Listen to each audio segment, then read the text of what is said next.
Hey gang, you're watching Let's Level Up and my name is Rick. Today we're going to be talking about Gil Hova's The Networks. This is a 1 to 5 player game where each player plays a head of a studio, a television studio, and we're going to be trying to battle for victory points from season to season to essentially have the most points at the end of the game. We'll play through a series of turns, and whoever has the most viewers at the end of that is declared the ultimate network and the winner of the game.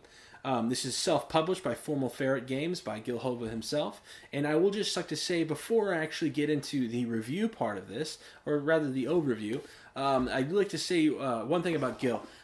Gil, if you're watching this, you are an absolute master, and I mean that when I say that, a master at getting me and my family to enjoy economy games.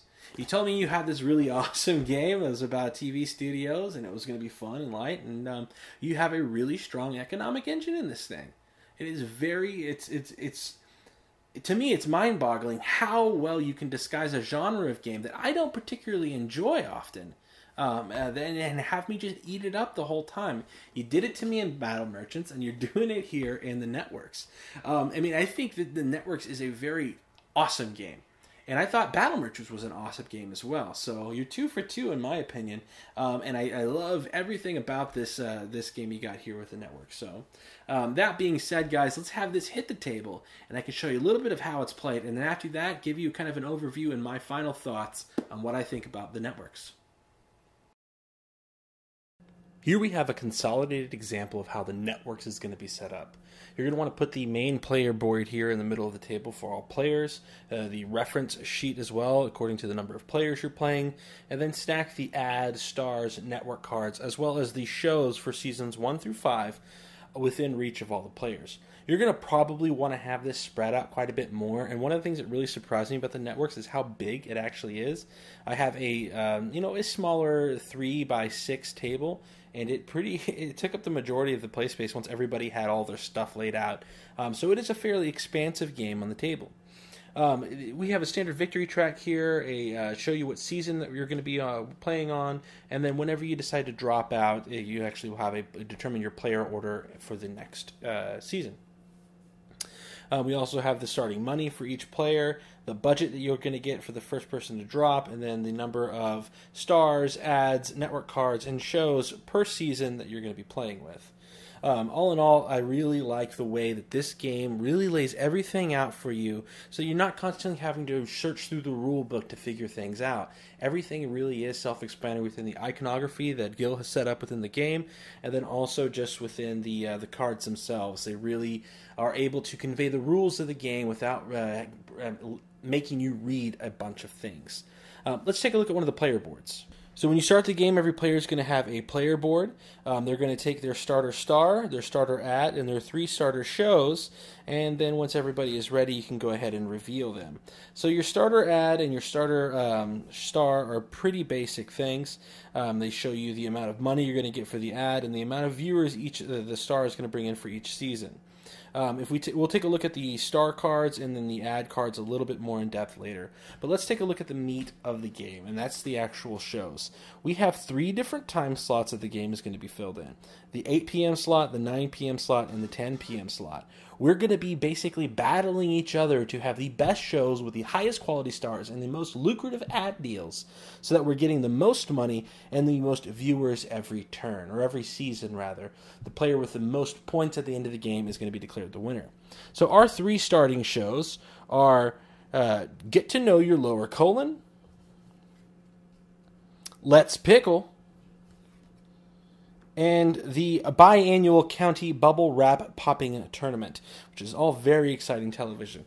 So you can see here, we don't have any viewers watching these things. Now, if I were to go in and take my star and put my star on the Get to Know Your Lower Colon, I'd at least get 1 viewer from that. But really, we're going to use our starting stars to replace these awful shows that we have at the very beginning of the game. And now there are going to be 3 different decks for depending on what season you're on. There's going to be a single deck for shows for season 1. There'll be a deck for seasons 2 and 3, and then finally a deck for seasons 4 and 5. And Gil has those color coded so that way the game will scale up in points as you progress throughout the game. Now you'll notice that the stars And the ad deck are not. They're basically just large decks. And there's actually advanced cards in there that you can pull out with the network cards if you're not ready for that advanced play. But basically, you'll flip over those cards equal to how many ever players you're playing. So in a 2-player game, you'd have 5 stars, 4 ads, and 4 network cards, along with, I believe, 7 shows that you can be able to buy from. And that's going to be your pool of resources that you're going to be able to purchase from for that whole season. At the end of that season, you'll discard those remaining cards, and then you will draw up fresh for the next season. Which really, I think, is a really interesting mechanic in the way things work here within the networks. So let's take a look at some of the shows for the game. Here we have our Season 1 deck, and if we just flip over the top card there, you see that we have a very exciting show. This is going to be a romance show. It's an hour of shouting. Now, a couple things here on the card. This is actually the type of show or the category of the show. The more of these shows that you put on your network, the more your network is branded, and you actually get cool bonuses throughout the game for stacking shows of a similar type. This is how much the show is going to cost. So you're going to get $2. You have to pay $2 there to develop this show or to actually get this show on your network. If you have this show in the 9 p.m. slot, which is a preferred slot, you're going to get 7 viewers the first season. You'll get 8 the second season, 6 the third season, and 1 the fourth season. Now, if we take a look at some of our starting cards, you can see that these ads and these stars can actually be attached to a specific show, and these will actually line up like this. So if I have my starting ad on this show, it's going to give me a buck every season, and then this star is going to add with my current the show's current audience. So the show itself is going to bring in 7. My star is going to bring in 1 additional point. So for season 1, if I have this in the 9 p.m. slot, I'll have 8 viewers. I'll have 9 for the second season, 7 for the third, and then again 1 for the fourth. So you're really going to want to be very mindful of how long you keep shows around. And certain shows are designed to be put out for a season and then immediately canceled and replaced the next season because you're going to get a bigger bonus. Remember, you only have 5 rounds to play this game. So it's something you're really going to want to be mindful of, is to make sure that you're going to get the most viewers every season. Because one season you may do really good, and the next season, if you don't play your resources right, you can really, really suffer from not being able to, not really watching what your shows are. There is going to be a pip on all of your shows that you're going to degrade every time the season comes, and then there's actually network cards that will actually prohibit you from degrading, or basically block you from degrading, and you basically will be able to keep this where it's at for an additional season, which is really nice. So let's take a look at some of the other shows in Season 1. So along with Hour of Shouting, we've got a comedy, and it's the Wacky TSA Agent. For anybody who's ever flied, that's that's definitely something to I think you may like. Oh, sorry, and one thing we didn't talk about is that at the bottom of this card, you're actually going to take your shows. When they canceled, they're going to go into the reruns during that first season, and then finally they're going to go into the archives. So while they're in the reruns, you're going to get an additional 2 viewers there just from having them in reruns. Now, every show is generally going to have a requirement as well. This requirement is a star or an ad that you have to have. The Wacky TSA Agent is a comedy, and it does require a star, but it's only going to cost you $1. So comedies are going to get you 8, or rather this one, again, 9 p.m. slot. So you really wouldn't want to have both of these shows on your channel because they're both competing for that 9 p.m. slot. It's going to give you a little bit more bonus up front and then a little less. And of course, it's comedy, so they don't generally last on TV very long, unfortunately. But the Wacky TSA Agent. Here we have an action, which is very charismatic explosions. What's really cool about this is that this is going to give you, it's going to cost you $1. You're going to have to pay an ad for it. It's going to give you so many viewers, though. And it's going to cost you $1 every turn or every season in order to keep it on the air. I assume that's because you're having to pay so many legal expenses from things blowing up in people's faces. We have Celebrity Rhinoplasty, the Chainmail Bikini Warrior, and this is a sci-fi show. Look how many things are here. It's going to require a star. It's going to cost you $1 right away. It's going to cost you $1 to upkeep. But the Chainmail Bikini Warrior is going to give you a ton of viewers those first 2 seasons. Awesome Industrial Accidents, Old Folks Complaining, and finally the Cyber Slug versus the Mecha Earthworm, which again is another sci-fi show.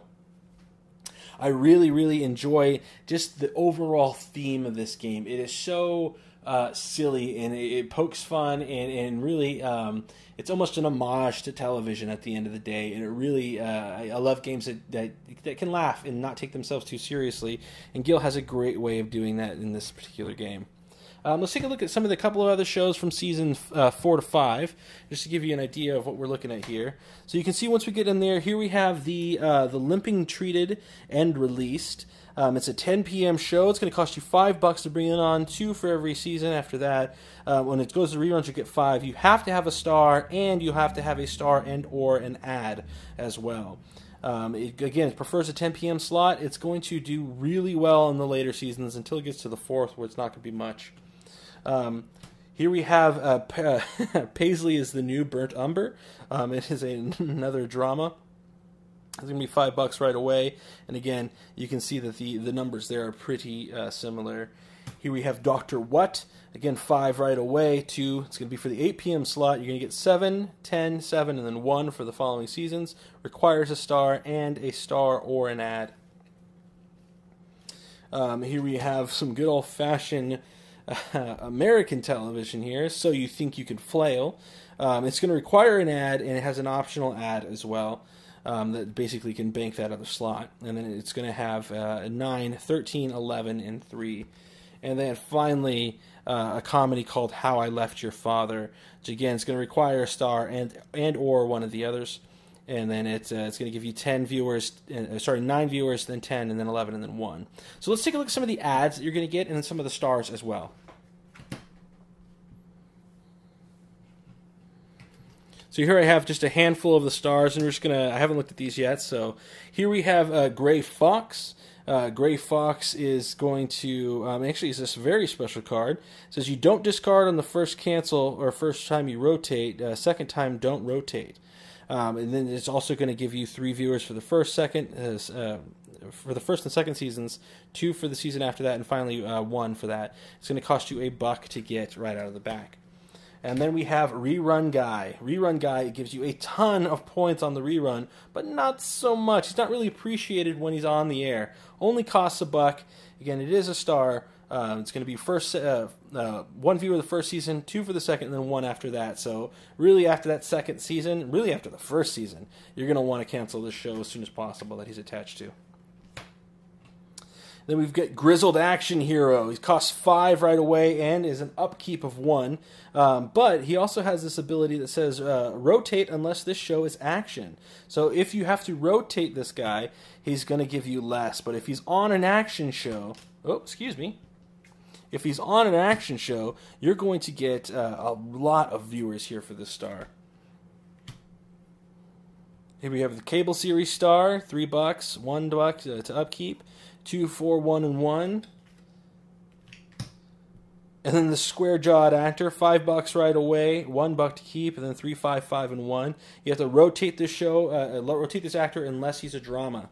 So the square-jawed actor really, really likes his dramas. So let's take a look at a few of the ads here.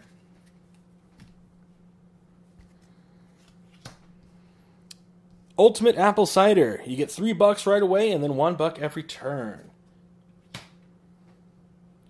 Here we have Finola's Fairy Fragrant Fish. $3 right away, $1 every turn.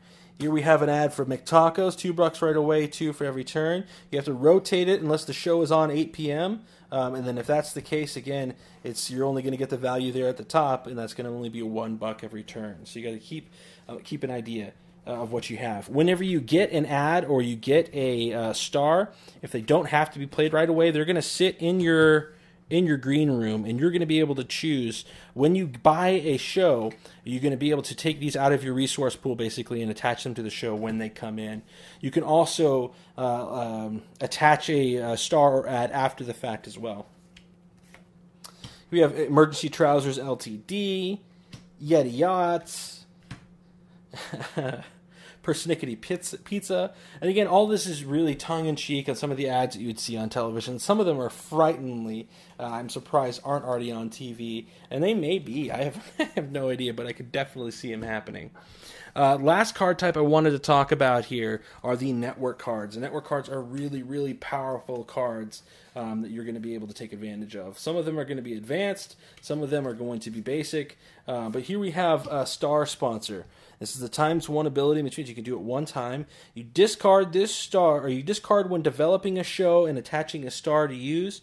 Or attaching a star ad to use star and ad icons interchangeably. So a star would equal an ad would equal a star here whenever you're developing a show. Here we have knockoff. He says discard this card during the show scoring. Instead of scoring one of your shows, score the show of another player in the same time slot. So you'd be able to basically just take their show, take all of their viewers that they're going to have, or rather borrow them because they're going to get them as well. Here we have audience data. You're going to cost somebody to lose a buck. You spend one less buck every time you develop a show, and then you discard to spend $0 when developing a show. So here is actually something, somebody's not going to lose a buck. This is actually going to just grant you to develop shows at a dollar less, and then you can actually discard to just get rid of it completely, get rid of that cost completely. Here we have good branding. And it says at the end of the game, score 2 viewers for every show you have in the genre of your choice. Here's a good one. Sweeps Week. Sweeps Week says discard a card at the start of your turn. Either take an extra action or end your action and draw 2 network cards to keep one. So let's talk a little bit about how the game is going to progress when you're actually playing every turn. Essentially, players are going to be, depending on their player order, going to be allowed to do one action on their turn. Those actions are either develop a show, sign a star from the pool, land an ad. Again, those are going to be basically taking from that collective pool that we've got from shows, stars, and ads. Take a network card, again from the pool that we have. Attach a star or ad. That's pulling a star from a green room or an ad from a green room onto one of the shows that you currently have in play. Or drop in budget. When you drop in budget, you're going to take your player piece and put it there on the furthest option that you have left, and then you're going to get that much money for your budget for the next turn. So you're going to be able to use that. So essentially, the game is going to balance itself very well as you play the game. And then you're going to keep playing until all players have decided to drop. So there may come a time when one player is just playing consecutively 5 times a row because they still have actions to do, viable actions, and they may not be worth dropping for them. So if you have your choice of all the ads and all the stars and all the network cards in the world and you're the only player left, why not use them? If you've got the money and you can afford it and you've got the actions, definitely take advantage of that. At the end of the game, you're going to go ahead and score everything. You're going to be scoring throughout the game, but you will get bonuses based on your income. You'll get bonuses throughout the game if you land those shows of a certain type. Again, match those up as you're playing. So there's a lot of strategy in this thing, and I'd like for you guys now to follow me from the table back to the shelf, and I'll give you my final thoughts. Well, this is it for the networks. I really enjoyed this prototype. There are a lot of pieces, and I actually didn't expect it to be so big upon the first email I got about the networks. I didn't think it was going to be as expansive on the table as it was, but I didn't mind it. A lot of times when I started getting a lot of different pieces and bits, it's kind of hard, and when I first set this up for my play group, I pulled everything out of the box and I just said, holy cow, this is way more than I thought it was going to be.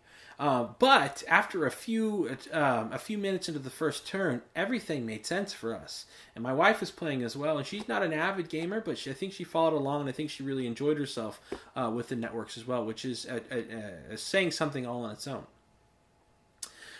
We really enjoyed the networks just from the first jump because of the theme and the way that the shows are written. Everything is very smart and not afraid to kind of poke fun at the television studios and really at itself. And as the idea of being a network producer and maybe exploiting our viewer base at certain time slots to put on things that are just trash television, but we're trying to get combos and that kind of thing. So overall, I really enjoyed my time with the networks. I think it is a great game, and it's one that I can't wait to see a finished, actual working copy of. Because this prototype, again, is a prototype that's missing some of the artwork, as you saw on the table video. But all in all, I really, really enjoyed it, and it's a very, very solid game. And again, Gil always sneaks these types of genres in. When somebody asks me what my least favorite genre of board games are, it's generally going to be answered with economy. But I don't know if I can actually answer that anymore because I love Battle Merchants and I absolutely adore the networks as well. And the networks is a bit sillier of a concept, and there's a lot of laughs to be had in it. But at the end of the day, it's a very strong economic game. I'm trying to maximize the amount of points I get from each show, season to season, and make decisions based on my network cards and based upon the things that I can pull and buy, and that resource management that really can affect not only my play but everybody's play at the table.